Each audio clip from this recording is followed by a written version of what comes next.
Hello mga Pisces, kumusta po kayo? So tingnan natin kung ano meron para sa 2025. So kumusta na kayo since yung last nating reading na mas lalo pang sisipagan ng mga Pisces. So tingnan natin kung anong meron para sa mga Pisces. Okay? Wow. Four of Wands. So, yung iba, maaaring mahahantong sa marriage, sa mga successful na relationship. Yung iba naman, nagiging successful sa kanila kung ano man ang mga tinayo nila. Pwedeng business, pwedeng career, kung ano yung mga pinag-investan nyo, mukhang meron kayong magiging reward. Sa 2025. Okay. So, sa 4 of Pentacles. Okay. So, maaaring yung sa past, yung gustong-gusto mo ay na-pursue mo at talagang pinag-igihan mo kaya ka nagkakaroon ng kaunti man lang na improvement sa iyong financial aspects or kaya sa iyong relationship, Ibig sabihin ni Four of Pentacles, pinaghirapan mo yan, yung relationship mo, talagang inalagaan mo, yung business mo, yung career mo. So, iingatan mo siya. Sobrang pakakaingatan mo yan. Okay. Ten of Swords. So, eto na yung sinasabi noon pa na sobrang nakakasakit ng iyong pag-iisip, nasa sukdulan na. Nine of Swords.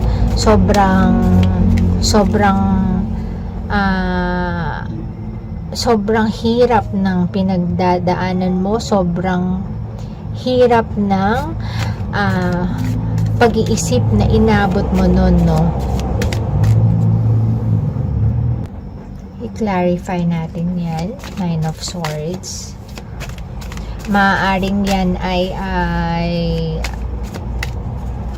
pwedeng pinag-iisipan mo noon pa or gumugulo sa isip mo noon pa, Meron kang isang bagay na sobrang pinag-iisipan pero napakatatag mo kasi umabot ka pa rin ng 2025, hindi ba?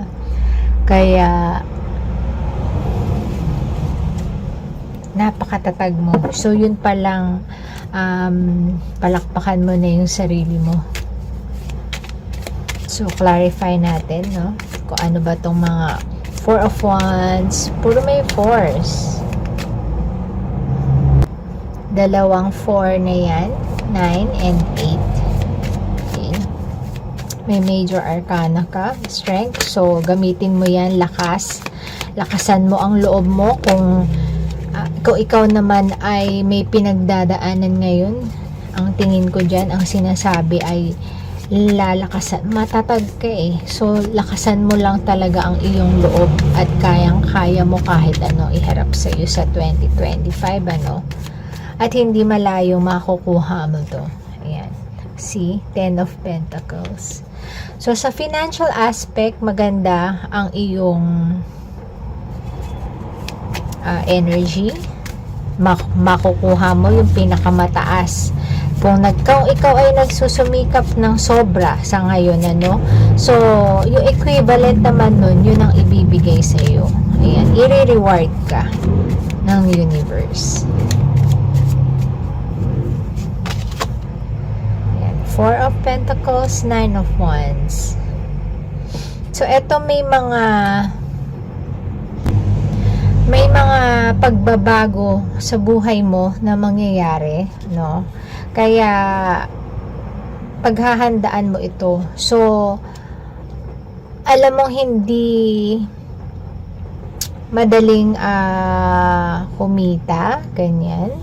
Kaya iingatan mo ito. Paghahandaan mo itong pagbabago na to, kung ano man yan, no? May pagbabagong mangyayari sa iyo, kaya sobrang pakakaingatan mo ito.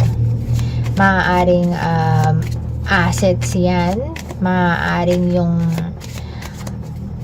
halimbawa ay skill naman yung iyong pinagbuti, iingatan mo yan ng sobra. Okay? Page of Wands. Page of Wands. Maaaring merong isang mas mabata sa iyo, no? Maaaring yun ang kinagugulo ng isip mo.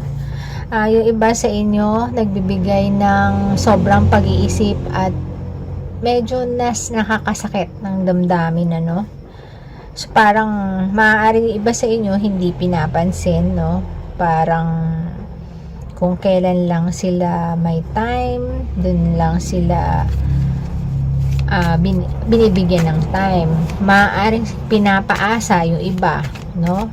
Sinasabing oo, nandyan lang siya, yung pala hindi naman pala totoo, ano? So careful na lang sa mga tao o mga pwede ring sa business, baka may mga nagpapaasa, no?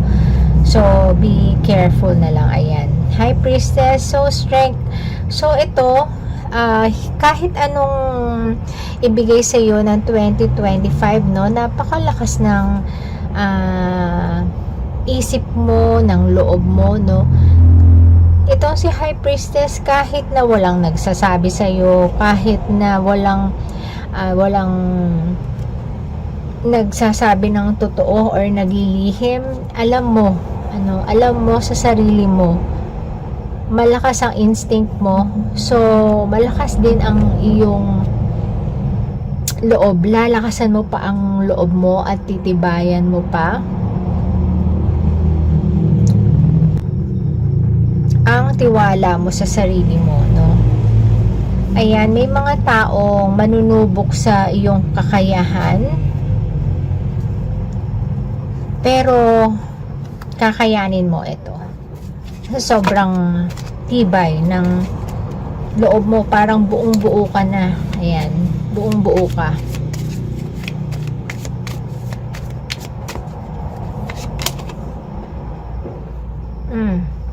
Wow, puro 10. 10 of Wands. So kung ano man ito, either relationship or maaaring iba asset, may mga gusto kang mangyari, marating, maaaring ganon.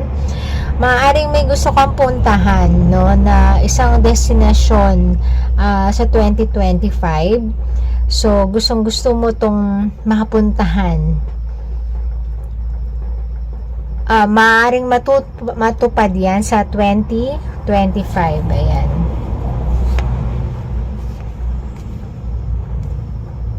Yan, may pagka-adventurous ka. So parang gusto mo namang mai-reward yung sarili mo sa sobrang pagtatrabaho mo, sa pagiging masipag mo, no, sa career mo, sa lahat. Kasi talagang sinikap mong maiba ang buhay mo, sinikap mo siya. So gagantimpalaan ka naman ng universe at maaaring magkatotoo yan sa 2025. Ayan, 5 of Swords. Ayan, may mga tao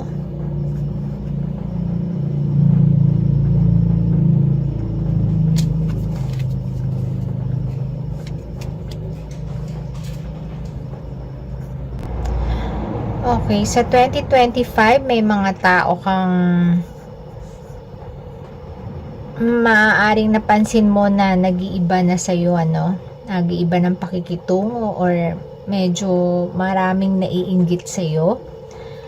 So eto yun, na maaaring eto, no, na magkakaroon ng pagbabago maaaring sa paligid mo, maaaring magtrabaho ka sa ibang lugar, maaaring iwasan mo yung mga ibang tao na wala nang kinalaman para maging successful ka, no? Yung mga taong nilulubog ka lang sa halip na iangat ka.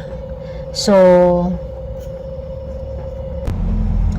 maaaring dahil sa nakikita nila sa iyo, maaaring gusto nilang iiba sa inyo. Siguro akala marami ka nang naipon, gustong manghiram ng pera, halimbawa ganyan, meron ka rin naman syempre yung paglalaanan ng para sa sarili mo or para sa pamilya mo, pero hindi nila naiintindihan yun. So isa rin siguro sila sa medyo parang maiiwasan sa 2025, or maaaring may mga tao talagang naiinggit sa'yo, no, sa sobrang sipag mo,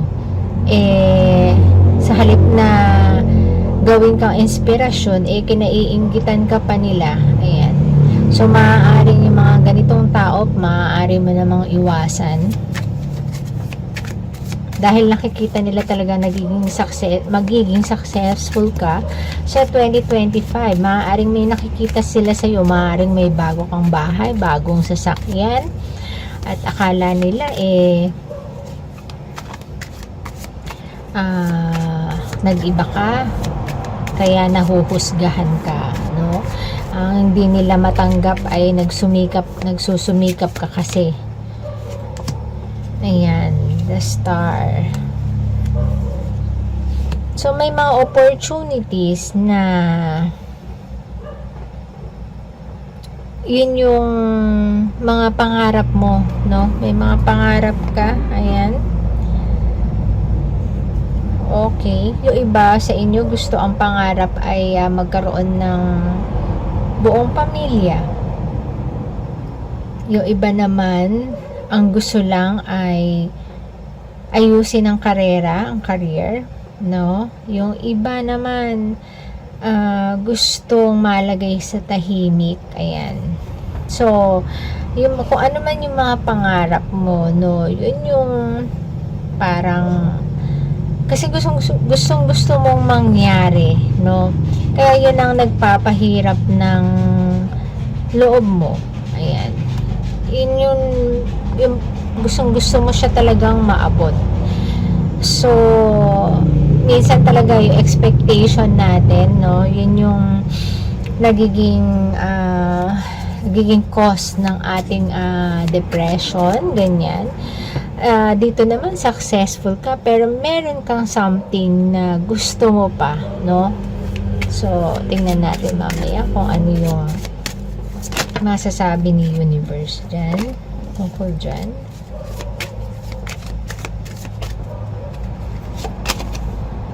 The moon, ayan.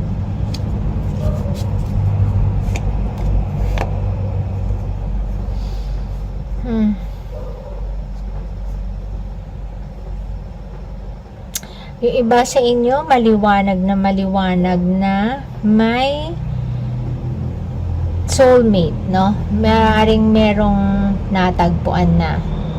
Kaya lang natutokso pa sa iba, no? So, lalong naguguluhan, pero maliwanag naman na na-meet na ang soulmate. Ayan. So, may mga sikreto dito, ayan, na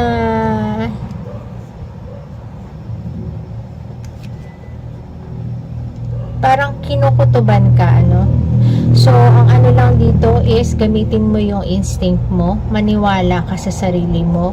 Kung feeling mo na may kakaibang kababalaghan na nangyayari na, so may possibility rin talaga na may nangyayari nga, ano. Maaaring sa relasyon, sa negosyo, oo, sa trabaho, maaaring ganyan. So, hingi tayo ng messages, no? Yan, King of Swords.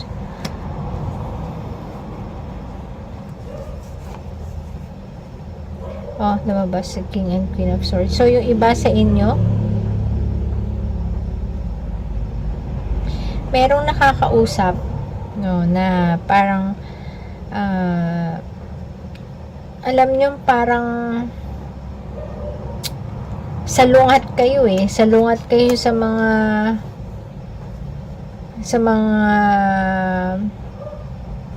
prinsipyo sa buhay, no? Yung iba naghihintayan, no? Meron yung iba sa inyo naghihintayan na magpansinan pero hindi nagpapansinan. So sinasabi dito na kayo lang yung may control. Nasa sa inyo kung kayo'y magbabalikan. Nasa sa inyo rin kung hindi na kayo magbabalikan. Pero, ang nakalagay dito, parehas kayong naghihintayan. Okay.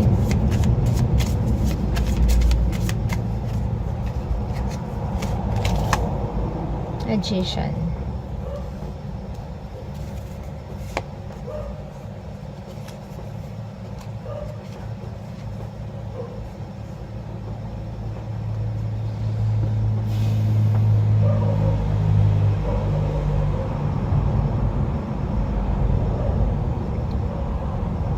Sa kabila ng pagiging successful mo, may mga kalungkutan ka pa rin nararamdaman, no? Yun yung gumugulo sa isip mo, na iniwanan mo. Pero kahit anong iwas mo, kahit na anong pagsabi sa sarili mo na okay ka lang, hindi ka okay naapektuhan ka nitong mga taong to. Ayan. Pero, tandaan mo na ikaw pa rin ang gagabay sa sarili mo. Ayan. Ikaw lang yung tanging nakakaalam kung ano ang mas nakakabuti sa iyo, no? At hindi yung ibang tao. Kasi kung maaaring naapektuhan ka ng mga sinasabi nila sa iyo, pero ang pakinggan mo yung sarili mo. Kasi ikaw yung nakakaalam kung ano yung tama, kung ano yung mali, kung ano yung totoo, kung ano yung kasinungalingan. Ayan. So,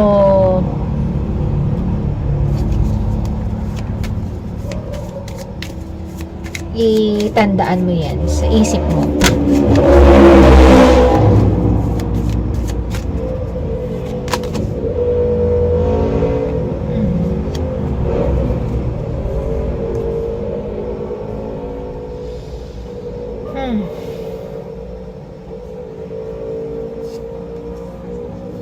Yung iba sa inyo maaaring nagkaroon ng panandali ang relasyon, mga assets, ano. Pero kahit na nagkaroon kayo ng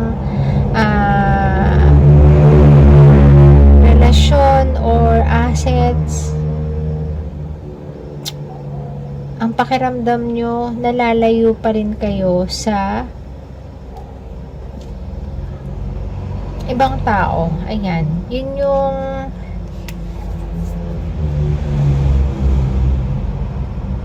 yung parang sumiisira sa pakiramdam mo. Yung mga pangarap mo na naaabot mo naman, no? Naaabot mo naman, pero hindi pa lahat. Pero meron ka pang mas gustong maabot. Ang sinasabi dito, maghintay ka lang, ano? Kasi nagkaroon ka naman na And habang tumatagal, nagiging mabuti, nag-i-improve ang iyong relasyon, nag-i-improve ang iyong finances, no? Pero nalulungkot ka pa rin kasi hindi pa ito yung gusto mong ideal na relationship mo, ideal na financial status mo, na iinip ka, no? Parang ganon. Nalulungkot ka. Nalulungkot ka kasi hindi pa ito yung gusto mong mangyari. Meron ka pang inaasam-asam, no? Ayan, Knight of Swords. Ayan, Knight of Swords. Minsan napapaisip ka, ginagawa mo naman lahat ng tama, ng sa tingin mong tama. Pero may mga hindi maiiwasan na may mga naglilihim pa rin sa'yo. Hindi naman maiiwasan po yan. May mga naglilihim sa'yo. So, walang pinaka mainam, no, na pagkatiwalaan kung hindi yung sarili mo. Kasi Pisces ka eh. So, alam na alam mo yung pakiramdam mo kapag may something na mali, no, iiwasan mo. So, kaya sabi dito magpakatatag ka. Kasi, hindi maiiwasan na may mga taong ganun sa paligid mo sa 2025, no, na, ayan, iiwasan mo na lang. Ayan, iiwasan mo na lang. Kaysa magsayang ka pa ng energy sa kanila. Ayan, kahit na maaaring giliw na giliw ka, gustong gusto mo yun yung talagang gusto mo. Iningatan mo, maaaring relasyon yan, iningatan mo, maaaring hanap buhay mo yan, maaaring trabaho mo na gustong gusto mo, na talagang pinaghirapan mo, pinagsumikapan mo yan, kaya lalakasan mo yung loob mo na hindi ka magpapaapekto at hindi ka ma-frame up nitong mga taong nakapaligid sa'yo na naiinggit lang sa'yo, so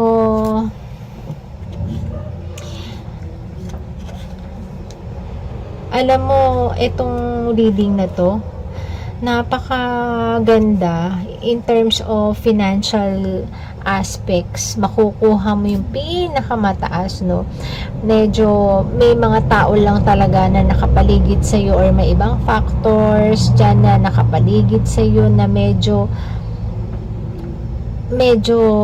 talagang isasagad ka, no? Pero kakayanin mo eh. Ayan, kasi malakas ang loob mo. Ayan. Pero yung torture na binibigay nila sa'yo, no, yung kasing parang nalilimitahan ka eh. Yung kilos mo, yung galaw mo, dahil naaapektuhan ka ng mga taong yon, yung mga sinasabi nila sa'yo, tungkol sa'yo, naaapektuhan ka. So, ang pinaka-advice sa'yo, huwag kang mainip, no? Huwag kang mainip sa mga iba mo pang gustong marating, kasi mararating mo siya. Ayan. Mararating mo, malinaw na mararating mo siya. Mag-iintay ka lang. Maaaring yung iba sa inyo magsakripisyo, no, ng pag-ibig over sa para maging successful in terms of sa finances, sa mga kaperahan, no? Minsan kailangan talagang gawin yun, kung naiintindihan ka naman nung karelasyon mo, hindi naman magiging mabigat. Pero kung makakaapekto talaga iyan, di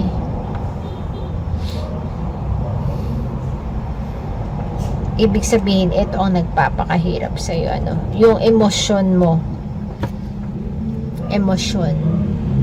So, ang advice ng universe, limitahan ang emosyon, ayan, kasi ito yung magpapahirap sa'yo sa 2025, and mas gamitin mo ang isip, no, itong kung ano yung talagang totoo. Wag mong linlangin ang sarili mo. Kung ano yung nakikita mo, yun yung totoo. Okay? Ngayon, itong magtiwala ka sa kakayanan mo, hindi yung ibang tao ang magdidikta ng nararapat para sa iyo kung hindi ikaw yung sa sarili mo alam mo kung ano ang kakayahan mo, kung ano ang kapabilidad mo. Ayan. At ang mga bagay-bagay na ito, madali lang tong lilipas. Etong mga hirap ng loob, madali na lang tong lilipas, no? Etong mga paghihirap na to or lihim na to, basta paganahin mo lang ang iyong instinct. Makinig ka sa gut mo, sa sarili mo, at yun ang magbibigay guidance sa iyo. Ayan, magtiwala ka lang sa sarili mo, hindi sa ibang tao. So, ayun Pisces. So, napakaganda ng 2025 mo. Meron lang mga hindi naman maiiwasan itong mga warning signs na ito, no? Pero kayang-kaya mo. Okay? So, good luck sa mga Pisces sa 2025 and thank you and God bless po.